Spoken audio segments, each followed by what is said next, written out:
लगता नहीं, भजन में मन लगता नहीं। नाम तो करते हैं लेकिन भजन में मन लगता नहीं। क्या उपाय अवलंबन किया जाए, इस विषय में कुछ आलोकपात कीजिए। वास्तव में ये विषय तो सबके लिए बहुत ही जरूरी विषय है। ऐसा क्यों होता है? वास्तव में हमारे मन तो संसार में लगा हुआ है ना, दोनों एक साथ रह नहीं सकता है। भगवत भक्ति और संसार के प्रति प्रेम, ये दोनों का कोई तालमेल नहीं है, दोनों अलग पदार्थ है।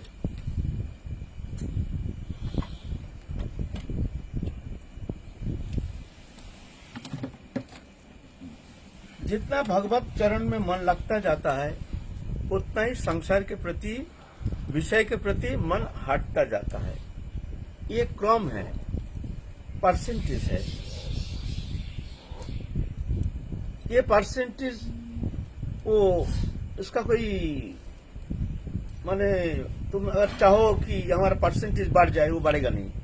माने जितना भगवत चरण में मन है, बाकी जो है वो संसार में मन रहेगा। इसका क्रमिक विचार किए हैं हमारे आचार्यों ने। जैसे जब भजन शुरू करते हैं तो पहले साधन भक्ति, श्रद्धा, साधु संग, भजन क्रिया, अनर्थ निवृत्ति, निष्ठा, रुचि, आसक्ति, भाव, प्रेम, ये स्टेज है। स्टेज बाय स्टेज साधक पहुंचते हैं साधन करते करते। जैसे छोटा बच्चा पहले लिखना पढ़ना कुछ आता नहीं है तो उसको लिख दिया जाता है, इसके ऊपर हाथ घुमाओ। हाथ घुमाते घुमाते उसको होता नहीं है, फिर भी पोछ करके फिर लिख दिया जाता है, फिर उसके ऊपर हाथ घुमाता है ना। ऐसे एक दिन घुमाते घुमाते घुमाते घुमाते घुमाते एक दिन स्वयं लिख लेता है ना। अब हम पहले ही आप कह दें जो इसको लिखना आता नहीं है तो रसगुल्ला हो रहा है, छोड़ो इसको और ज्यादा कोशिश मत कराओ, ये रहने दो, तो जीवन में कभी लिख नहीं पाएगा, कभी लिख नहीं पाएगा।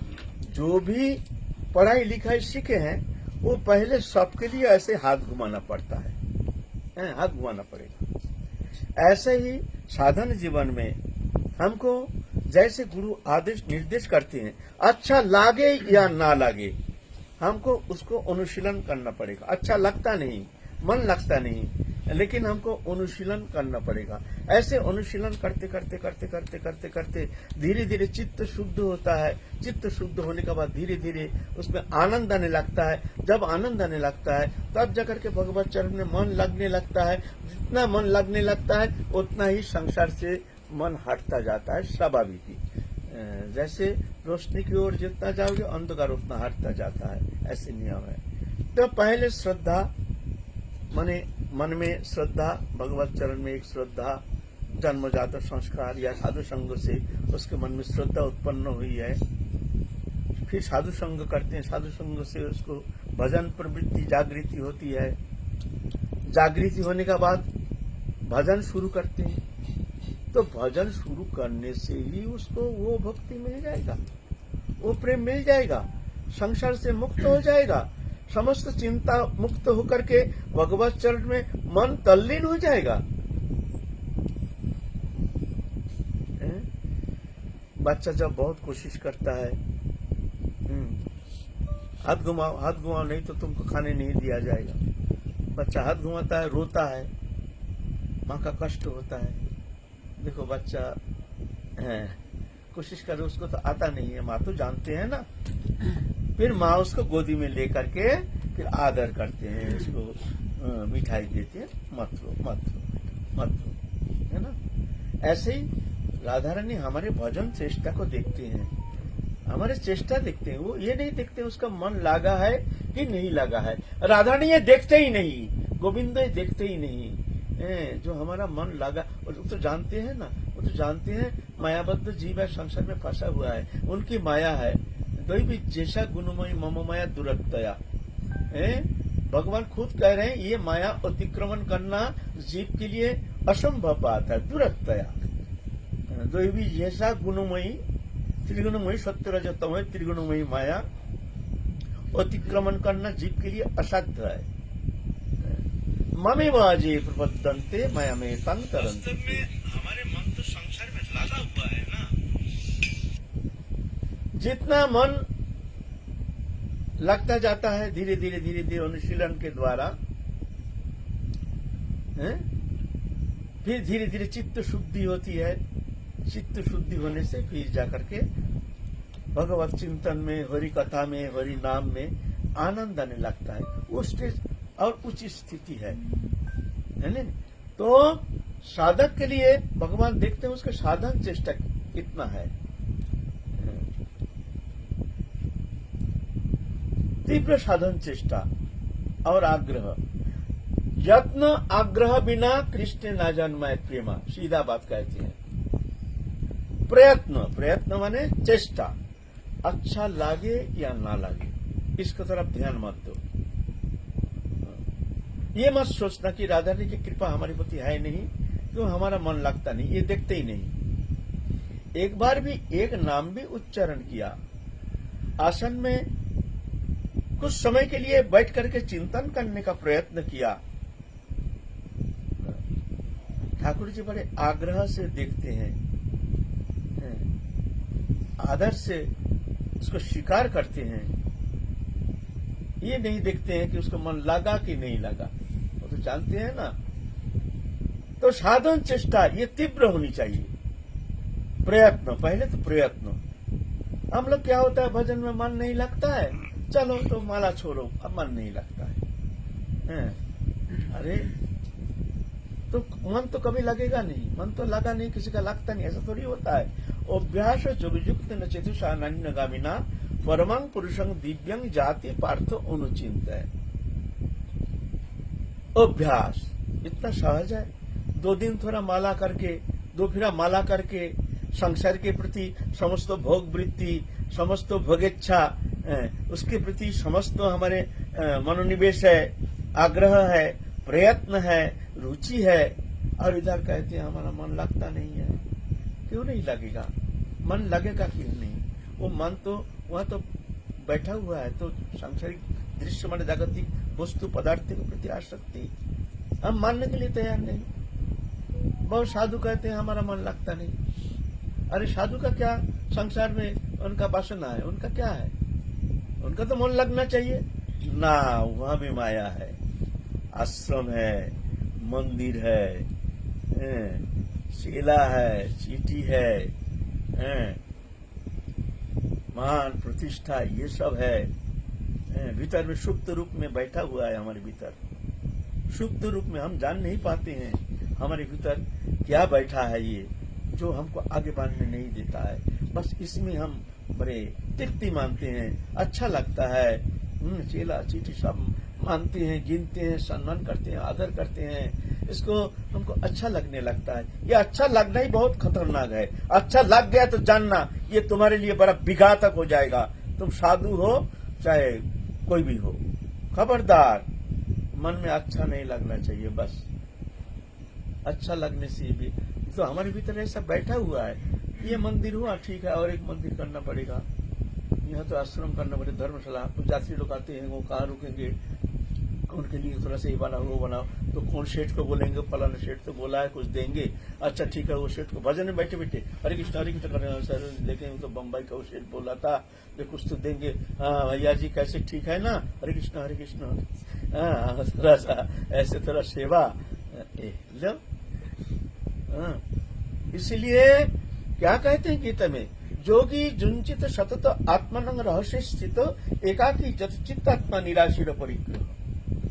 जो साधन करेंगे मन को लगाने के लिए, जुंचित सतत आत्मनंग, मन को भगवत चरण में लगाने के लिए रहस्य स्थित एकांत स्थान में रहेंगे। एकांत माने, एकांत शब्द को माने क्या है? एका अंत माने सिर्फ हम ही है और कोई है नहीं, एका ही है, अकेला ही है। इसको कहते एकांत। एका अंत माने शेष रह गया, एक ही जन माने तुम और कोई है नहीं, इसको कहते एकांत।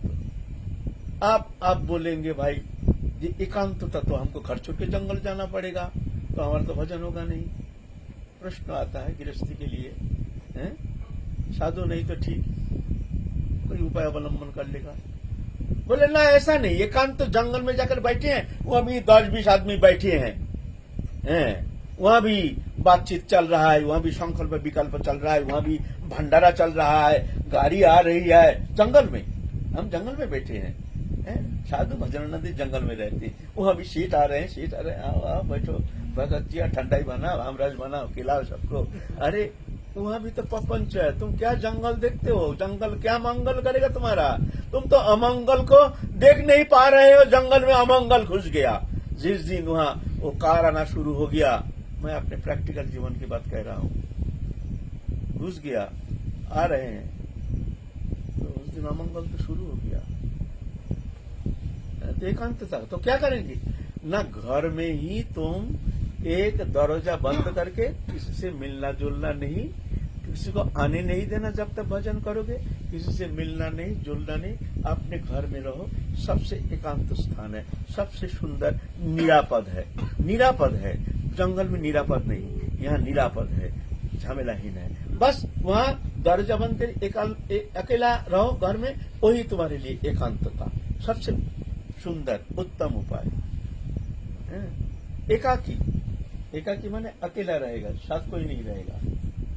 निराशी, निराशी माने आशा रखना नहीं है मन में। आशा माने ये करना है, वो करना है, ये करना है, ये नहीं हुआ, वो नहीं हुआ। ये आशा रहने से, वो आशा के कारण तुम्हारा मन, वो जहां जहां तुम्हारा आशा है वहां जाके मन लग जाएगा, उसी का चिंतन स्वाभाविक करता रहेगा, फिर तुम्हारा भजन मन लगेगा कैसे? वहां आशा है ना। निराशा माने जागतिक आशा, भगवत आशा नहीं, वो तो रहनी चाहिए। एकमात्र भगवत प्राप्ति, राधारानी के चरण कमल प्राप्ति, राधारानी के प्रेम सेवा प्राप्ति हमारे मानव जीवन का एकमात्र उद्देश्य है। ये आशा रहनी चाहिए। आशा, निराशी तो कोई जागतिक कोई आशा नहीं रहना चाहिए। अगर आशा रह गया तो तुम्हारा मन लगेगा नहीं। क्यों? जहां जहां आशा है, थोड़ा सा मन में आशा है, मन वही जगह लग जाएगा, फट लग जाएगा। तुमको लगाने का जरूरत नहीं, वो खुद ही लग जाएगा।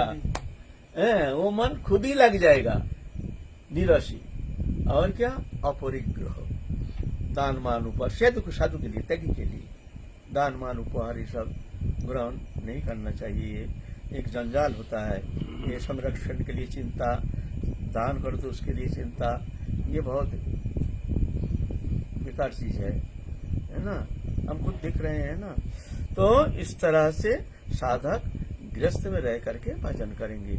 निराश होने का कोई कारण नहीं है, बस मन को लगाओ। तो जब साधन में हम प्रवृत्त होते हैं, साधन में, तो साधन जब करने के लिए हम प्रवृत्त होते हैं, तब साधन करने के साथ साथ उसका मन लगेगा नहीं।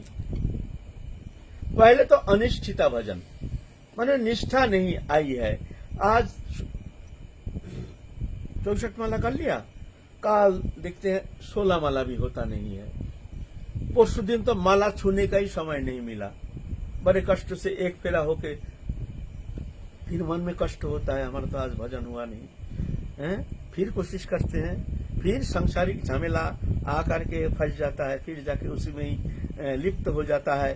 फिर मन में कोशिश, मन में निराशा आ जाती है, हमारा तो भजन हुआ नहीं। तो ये अनिष्ठिता भजन जब तक रहेगा तब तक जा करके उसको साधन में आगे बढ़ना बहुत कठिन हो जाता है। तो ये सब साधक के लिए होता है। इसलिए हमारे आचार्य ने कहते हैं, पहले उसके लिए जब साधन लेते हैं, भगवत भजन के लिए गुरु से मंत्र लेते हैं, तो उसके अंदर पहले क्या होता है? उत्साहमयी घन तरला विषय संगड़ा बुरा विकल्पा नियम क्षमा तरंग रंगिनी, ये सब अवस्था।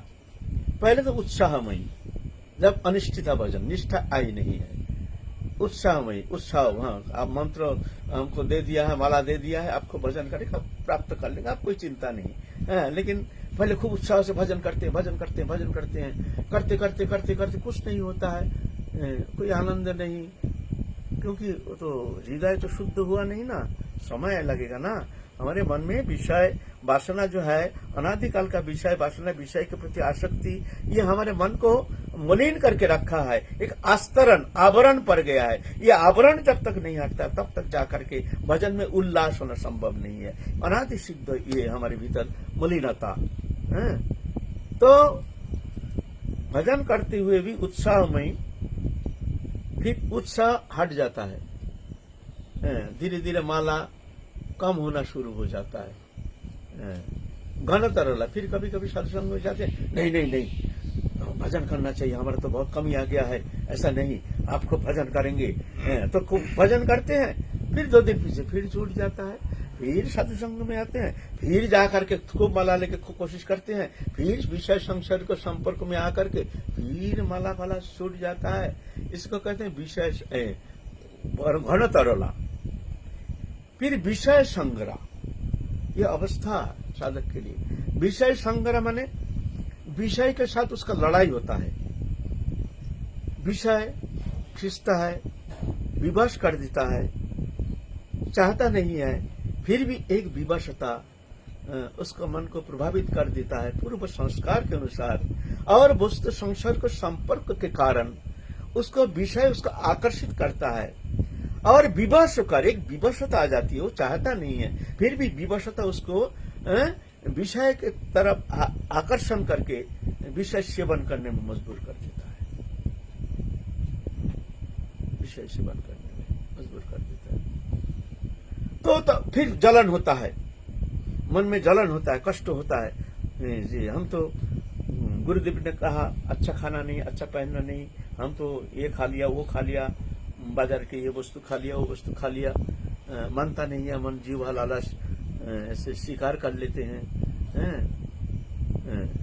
तो विषय के साथ उसका एक लड़ाई होता है, नहीं काल से हम ऐसे सेवन नहीं करेंगे, फिर हार जाता है। एक विवशता, एक मजबूरी, एक पूर्व संस्कार आके उसको खींच लेता है, विवश होकर के विषय सेवन करता है, फिर रोना, फिर जलन, फिर कष्ट, अंतर्दाह, इसको कहते हैं विषय संग्रह। ये दोष नहीं है, ये कहीं अगर चिंता करें तो ये दोष है, ये दोष नहीं है। अर्जुन भगवान से ये प्रश्न किए हैं, अतकन प्रयुक्त हम पापं चरति पुरुष अनिच्छन्न विपश्चिनो बलादिव नियोजितो। हे कृष्ण तुम तो कह रहे हो हम देखते हैं अदृश्य शक्ति हमको बलपूर्वक पाप कर्म करने में हमको मजबूर कर देता है, हम अनिच्छन्न भी, हमारी इच्छा नहीं, इच्छा ना रहते हुए भी हम विषय सेवन कर बैठते हैं, फिर कष्ट होता है। ऐसे क्यों? है ना, ये दोष नहीं है, पूर्व संस्कार। ये धीरे धीरे जाएगा, धीरे धीरे धीरे धीरे धीरे धीरे धीरे धीरे उसके मन से ये निर्मुक्त हो जाएगा, हो जाएगा। ऐसा नहीं जाएगा, ऐसा नहीं। हम पहले तम्बाकू खाते थे, सिगरेट भी पीते थे, ऐसा नहीं, सब पूर्वाश्रम में रहते थे, सिगरेट छूट गया, फिर कुछ दिन खैनी रगड़ना शुरू कर दिया, नशा जाता नहीं है, थोड़ा सा इच्छा होती है, बहुत मुश्किल पड़ गया, छोड़े कैसे, छोड़े कैसे। फिर प्रतिज्ञा किया जे ना दिन में 1 बार लेंगे खाने का बाद तंबाकू, दिन में 1 बार लेंगे। फिर एक बार सारा दिन तो कष्ट होता है, फिर दोपहर में खाना खाने के बाद फिर 1 बार ले लिया तंबाकू। फिर प्रतिज्ञा किया जो 2 दिन पीछे 1 बार लेंगे, फिर 2 दिन पीछे 1 बार, फिर 7 दिन पीछे 1 बार लेंगे, फिर 15 दिन पीछे 1 बार लेंगे, फिर 1 महीना पीछे 1 बार लेंगे, फिर छोड़ दिया। तो इस तरह से पहले कष्ट होता है, लेकिन इस तरह से एक मन के ऊपर दबाव होनी चाहिए। संयमित होने के लिए एक कष्ट स्वीकार करना पड़ेगा सबको। हम कष्ट स्वीकार नहीं करते हैं, हम विषय सेवन करने में हम मजबूरी, हमारी मजबूरी समझते हैं। मजबूरी नहीं, ये तुम्हारी दुर्बलता है, ये दुर्बलता को हटाओ मन से। जो भक्ति की विरोधी है, जो वस्तु सेवन करने से भक्ति की हानि होती है, ऐसे वस्तु से बहुत दूर रहना चाहिए। वस्तु ही सिर्फ नहीं, ये संग दोष भी बड़ा खतरनाक है, संग दोष से भी मन मलिन होता है। तो विचार पूर्वक विषय संग से, विषयी लोगों के संग से दूर रहने के लिए प्रयत्न करना चाहिए, साधक के लिए करना चाहिए। तो धीरे धीरे धीरे धीरे धीरे धीरे उसका अभ्यास हो जाता है। तो विषय संग्रह, पहले उत्साहमयी घन तरला, फिर विषय संग्रह, विषय के साथ उसका लड़ाई होता है। मन मानता नहीं, विवश होकर विषय सेवन करता है, विषय संग्रह। फिर भगवत कृपा से नाम करते करते करते करते विषय से निवृत्त हो जाता है, राधा रानी की कृपा से उसका मन से ही हट जाता है।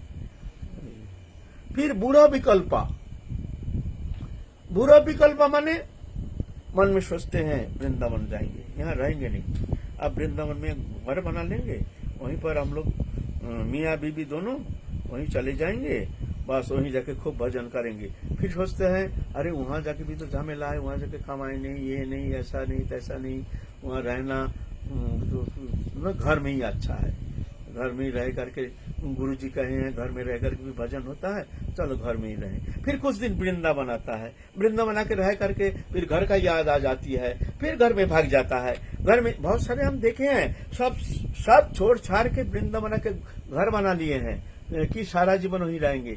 फिर दो एक साल के बाद क्या जाने उसको खींच करके ले गया संसार में ना, मन लगता नहीं। ऐसा थोड़ी है वृंदावन में रह करके यहाँ भजन करने से ही एकदम तुमको प्रेम भक्ति मिल जाएगी, इतना सहज है।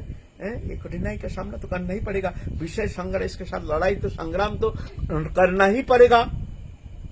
ऐसा बहुत सारे हैं, उतना सहज नहीं है। ब्रजवास करेंगे, मन में विषय है तो वो तो तुमको खींचेगा ही, मन में आसक्ति है वो तो तुमको खींचेगा ही, मन में लालसा है वो तो तुमको खींचेगा ही। तो 2 दिन रह करके फिर भाग जाओगे। बूढ़ो विकल्पा, कभी संकल्प करते हैं वृंदावन जाएंगे, कभी कहते हैं नहीं ठीक है घर ही ठीक है, यहीं चलो कहाँ जाएंगे। कुछ दिन वृंदावन रहकर फिर भाग जाता है, फिर घर में रहकर मन नहीं लगता फिर वृंदावन भाग जाता है। ऐसे बूढ़ो विकल्पा ये चिंतन करते करते उसके मन में वो हार जाता है। फिर नियमाक्षेमा, नियमाक्षेमा माने रोज प्रतिज्ञा करते हैं काल से हम एकदम इतना नाम करेंगे, बिल्कुल किसी भी कीमत पर।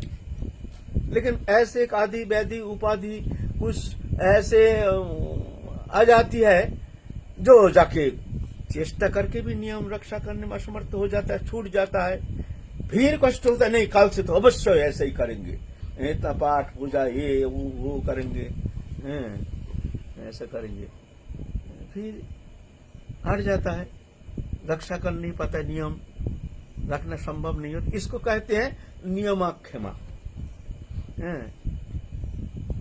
फिर है तरंग रंगिनी। तरंग रंगिनी माने कभी तो मन लग जाता है, खूब अच्छा लगता है, धीरे धीरे मन निवृत्त होता है, तो फिर मन थोड़ा सा अच्छा लगता है, बस राधा रानी की कृपा हो रही है, ठीक है, घर में बैठ करके हम खूब भजन करेंगे, चिंतन करेंगे, विषय वस्तु पदार्थ से दूर रहेंगे, एकांत में रह करके फिर गुरु जैसे कहें ऐसे करेंगे। फिर काल देखते हैं भजन में बैठे हैं, मन कहाँ हवा हो गया, कोई उल्लास नहीं, कोई आनंद नहीं, जैसे जीवन में कभी भजन किए ही नहीं। कोशिश करके भी मन लगाने में हम असमर्थ हो रहे हैं, ना दो बूंद अश्रु, ना मन लगता है, ना हृदय गदगद भाव, ना कुछ चिंतन। ये क्या है? बड़ा निराश हो जाता है, क्या हो गया, हाय हाय क्या हो गया।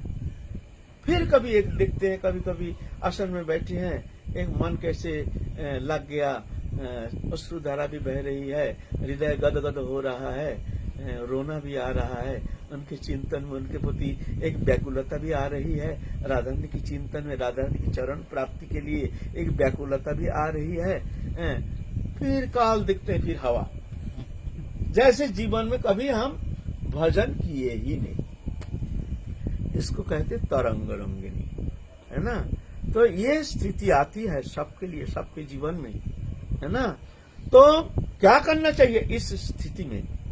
ये करनी चाहिए, तुम्हारा भजन स्वाभाविक हो चाहे कैसे भी हो, अपना नियम छोड़ना नहीं चाहिए। अच्छा लगे या ना लगे, नियमित रूप से आसन में बैठना चाहिए। प्रातः काल उठ करके जितना जल्दी हो, सबसे उत्तम समय है प्रातः काल। बहुत जल्दी उठो, थोड़ा जल्दी सो जाओ, टीवी मत देखना, ये सब देखना छोड़ दो, ये चित्त विक्षेप करता है, चंचल होता है चित्त चंचल होने से फिर जा करके उस चंचल चित्त में भगवत स्मृति जागृति रहना मुश्किल हो जाता है। पहले चित्त को शांत करना चाहिए। शांत करने के लिए विषय संपर्क, विषय वस्तु पदार्थों एवं बहु लोगों के संग से दूर रहना चाहिए। अगर तुमको भजन करना है, मन को लगाना है, मन को एक निविष्ट करके भगवत चिंतन में एक तल्लीनता लानी है, तो तुमको ये करना ही पड़ेगा। ये बहु लोग व्यवहार ये बहुत हानिकारक विघातक होता है, लोक संसार को बहुत हानिकारक होता है। विशेष करके साधु के लिए, साधु लोग ज्यादातर ऐसे प्रभावित हो जाते हैं, तो उसमें उनको ये संग दोष ऐसे लग जाता है। बाबा आपको जाना ही पड़ेगा, थोड़ा 5 मिनट के लिए आप आइएगा, थोड़ा सा हमारे वहाँ एक अनुष्ठान है, बाबा 5 मिनट के लिए आप थोड़ा सा दर्शन दीजिए। और मजबूरी है, चलो वहाँ जाके थोड़ा 5 मिनट किया, वहाँ तो दिन ही बीत गया। माला उला पहनाया, बड़ा सम्मान किया, आदर किया, खातिर किया, ठीक है कल से भाई कहीं नहीं जाएंगे, बैठ गए हैं, कहीं जाना नहीं है। काल फिर आ गया एक और एक पार्टी, बाबा हमारे वहाँ तरह भूमि पूजन है, बस आप थोड़ा एक ईंट लगा करके चले आइए बस। हाँ, ले और ऐसा आदमी आए हैं, जाना ही पड़ेगा। तो इस तरह से क्या है, एक मजबूरी, कभी कभी इसमें प्रभावित हो जाते हैं। प्रभावित होने से फिर धीरे धीरे वो बहिर्मुख वृत्ति, बहिर्मुख भावना उसके ऐसे ही हो जाता है। वो समझ नहीं पाता है, हमारा मन लगता नहीं है, लगेगा कैसे? वो मन तो हमारा बहु संग में उसमें आनंद लगने लगा है। नाना प्रकार चिंता, कामना, वासना, ये आश्रम बनाना है, ये मंदिर बनाना है, ये भावना, फिर जाके भजन छूट जाता है। हम समझ नहीं पाते हैं हमारा मन क्यों नहीं लग रहा है, ऐसे थोड़ी लगेगा, है ना? तो अच्छा लगे या ना लगे उसकी तरफ ध्यान मत दो, अपना नियम में तत्पर रहो। अन्न दोष, संग दोष वर्जित। संग दोष खाली बाहरी संग नहीं, घर का संग दोष भी है, घर का संग दोष भी है। घर में भी हमारे जो प्रेमी जन है, ये बहुत खतरनाक है। ये प्रेम में हमको फंसा लेते हैं, फंसा करके हमारा मन को भगवत चरण में हटा करके अपनी तरफ खींच लेता है, वो लग जाता है। एक छोटा सा बच्चा तुम्हारा मन को हरण करके भगवत चरण से हटा करके उसको लगा देना बहुत कठिन बात नहीं है, बहुत सरल है। हम जान भी नहीं पाते हैं, हमारा मन को एक छोटा सा बच्चा हरण कर लिया। देखने में लगता छोटा सा बच्चा, बच्चा नहीं, बड़ा खतरनाक है। खतरनाक माने जिस मन को हम भगवत चरण में देंगे, जिस मन में और कोई इच्छा रहनी नहीं चाहिए, वहाँ वो प्रेम जगत का, सुनो, दुश्मनी उतना खतरनाक नहीं है, लेकिन प्रेम बड़ा खतरनाक है। जागतिक प्रेम बड़ा खतरनाक होता है।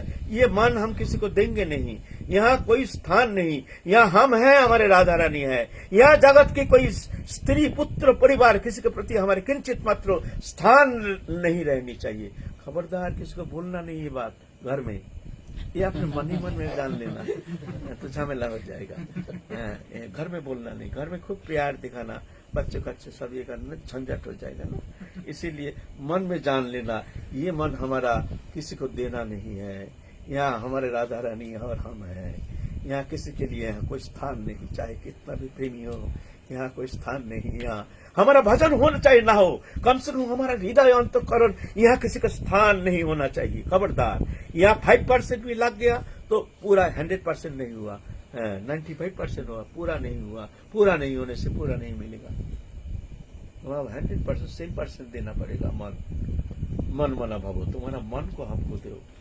कहाँ देंगे? वहाँ तो बैठा हुआ है, हमारे स्त्री, पुत्र, परिवार हमारे बैठा हुआ है, सबके लिए, हमारे लिए, सबके लिए।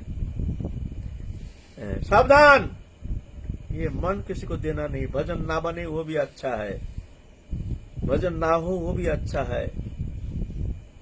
इस हृदय में एक राधा रानी हमारे इष्ट छोड़ करके यहाँ किसी के लिए कोई स्थान नहीं। चुप अंतःकरण यहाँ हमारी राधा रानी है। दुनिया के कोई वस्तु पदार्थों के प्रभाव यहाँ ये हमारे अंतःकरण को स्पर्श नहीं करना चाहिए, ये सावधान होना चाहिए। यहाँ कहीं भूल हो गया, कहीं तुमने कोई वस्तु पदार्थों के प्रति किंचित मात्रा आसक्ति आ गई तो कमी हो जाएगा, फिर जाना वहां पहुंचना मुश्किल हो जाएगा। किसी को कहना नहीं, चुपचाप अंतर में रखना ये भावना, फिर भजन करो, कोई चिंता नहीं। अगर पूरा मन तुमने भगवान को दे दिया, राधा रानी को दे दिया, तो प्रतिज्ञा राधा रानी तुमको मिलेंगे ही, अवश्य मिलेंगे, अवश्य मिलेंगे, अवश्य मिलेंगे। जय जय श्री राधे। प्रश्न है, बोलो। आप विषय करें, वास्तव विषय क्या है? विष है, इसको विषय कहते हैं। राधा रानी छोड़ के, भगवान छोड़ के और जागतिक जो भी वस्तु है, ये सब विषय है। द्वितीय अभिनिवेश, भयं द्वितीय अभिनिवेश। द्वितीय अभिनिवेश माने एक ठाकुर जी है, हमारे इष्ट है, ये प्रथम अभिनिवेश। भगवान छोड़ के और कोई भी वस्तु वो सब विषय है, वो द्वितीय अभिनिवेश, भयंग द्वितीय अभिनिवेश। ये सीधा बात। जागतिक दृश्यमान जागतिक वस्तु पदार्थ सब विषय, इसके प्रति आसक्ति होना ही विषय में आसक्त कहा जाएगा। बाबा, ये जो आपने स्थिति बताई साधक की, ये कर्मानुसार चलती है कि पहले ऐसा फिर ऐसा? ना, क्रमानुसार नहीं चलता है। मान लो किसी ने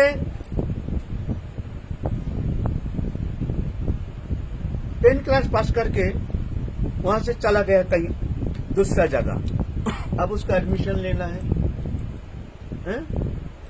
तो कहाँ का एडमिशन लेगा? 10 क्लास में एडमिशन होगा, उसका सर्टिफिकेट दिखा करके वहां से उसका पढ़ाई शुरू होगा। कोई 2 क्लास में पढ़ करके कहीं चला गया, उस स्थान छोड़ के अलग कहीं, तो एडमिशन कहाँ होगा? वो 2 क्लास में एडमिशन होगा, वहां से पढ़ाई शुरू होगा। ऐसे ही साधक ये साधन के जिस स्टेज में शरीर छोड़ते हैं, फिर जब जन्म लेते हैं वहीं से ही उसका शुरुआत होता है। अभी कहा नहीं जाएगा कौन किस स्टेज में शरीर छोड़ा है।